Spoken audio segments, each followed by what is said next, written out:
Welcome in everyone to another episode of the UMC Health System Bowl Breakdown. Today a little different venue. We're from St. Thomas High School, site of the Minnesota Golden Gophers. Practice site for the Meineke Car Care Bowl of Texas on Friday from Reliant Stadium. Zach Long with Don Williams and Nick Kosmiter. And guys, really today is the last day of full-scale practice for these two teams. And Nick, pretty spirited practice today over at the Tech side. Guys having a lot of fun.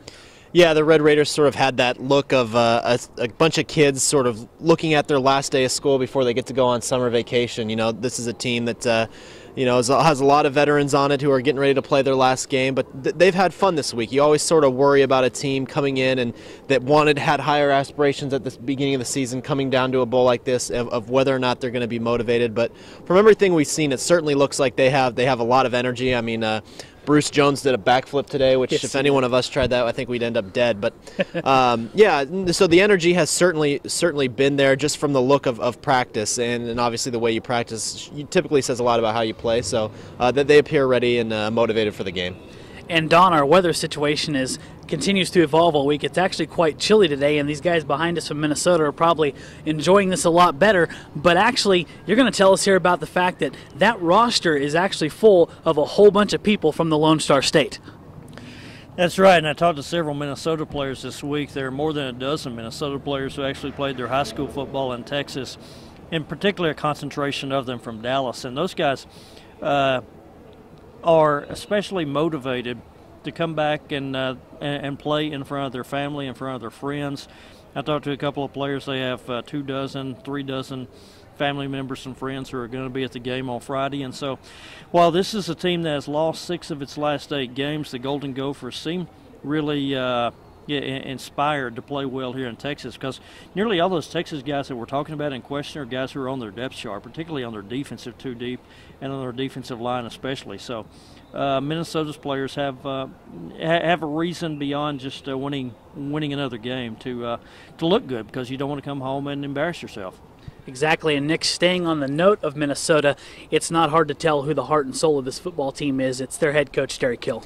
Yeah, when you talk about Jerry Kill, you talk about a guy who has been through a lot. He's a cancer survivor. In the last 9 years, he's also dealt with epilepsy. He's had a couple of highly publicized incidents on the sideline where that condition has struck him and has forced him to miss time. But according to him, it makes him no different than any other person who's just trying to fight through some struggles in their life. Everybody overcomes adversity, and I happen to be a cancer survivor that has epilepsy, and I've had that for the last 9 years, and I've been able to deal with it and battle and go through it and beat cancer. And now I deal with the epilepsy, and it's just part of, every one of you have a situation that probably I don't know about that you deal with from a day to day. So, I just enjoy what I do, work hard at what we do, and fortunate to have a staff that's been together a long time, and we just work through it. But it's hard work. He battled through his cancer and all that, but he had it teaches us to fight back. We know he can, and also our other teammate Connor, he battled leukemia, so we see them fight every day. We know on the field when we got a hard practice, it means nothing because they battling through life experience. He's just got an incredible fight back, and that's something that obviously as a team you need in football.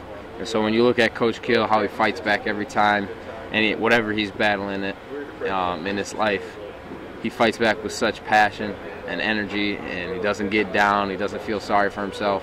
So when you see that as a player, it inspires you to do the same thing. Just part of my life, like other people in our country, got a lot more problems that I do, that go to work every day and give everything they got. So that's all I try to do. Nick, thank you for that feature on Coach Kill. And, it's not been all business this week for these kids at this ball game. There are actually some fun things they get to do, and they get a lot of neat experience as part of this. And maybe the funnest one today is the Rodeo Bowl south of Houston, where they get to partake in some rodeo events and some fun stuff. And here's a quick recap of highlights from that event tonight.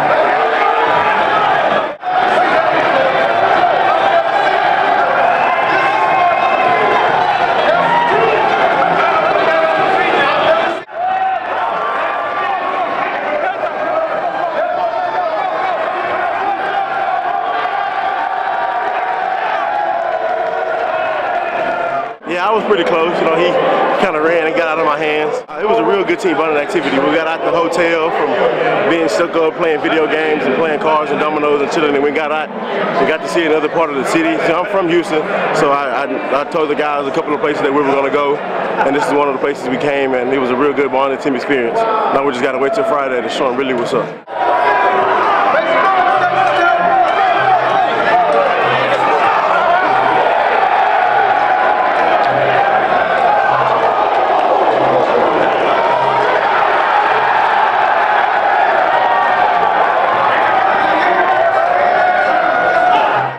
Yeah, that's some good stuff right there, guys. I think there might be a few future rodeo stars for the Texas Tech football team maybe in their future. I'm not so sure about that. All right, well, that's going to wrap up our report from the day. And, guys, Don, especially, we're going to get down to business tomorrow. We've got the formal press conference with the two head coaches and really start to take on the flavor of the fact that this game is right around the corner. That's right, and both teams obviously they want to finish well because Texas Tech, this is a team that was 6-1 at one point this season and then lost 4 of its last 5 games. And on the flip side, you have a Minnesota team that lost 6 of its last 8 games. So he might kind of question if there are too many teams in bowl games when you have a matchup like that. But obviously the Red Raiders, I think, want to get off on the right, take some momentum into next year into the spring for the Cliff Kingsbury regime. Yeah, and I think that's a good point, too. A couple of guys talked today just about, this is kind of maybe an audition for their new head coach. He'll be sitting up watching the game, and some of them, although he's going to have a look at them in the spring and sort of form his own opinion, this is the chance for them to kind of show what they have, some of these younger guys. And that's going to do it for today. Like I said, we'll be back tomorrow with that formal press conference with the head coaches, and we'll get down to the business of really previewing the Meineke Car Care Bowl of Texas. For Nick Cosmiter, Don Williams, I'm Zach Long. This has been another episode of the UMC Health System Bowl Breakdown. We'll see you tomorrow.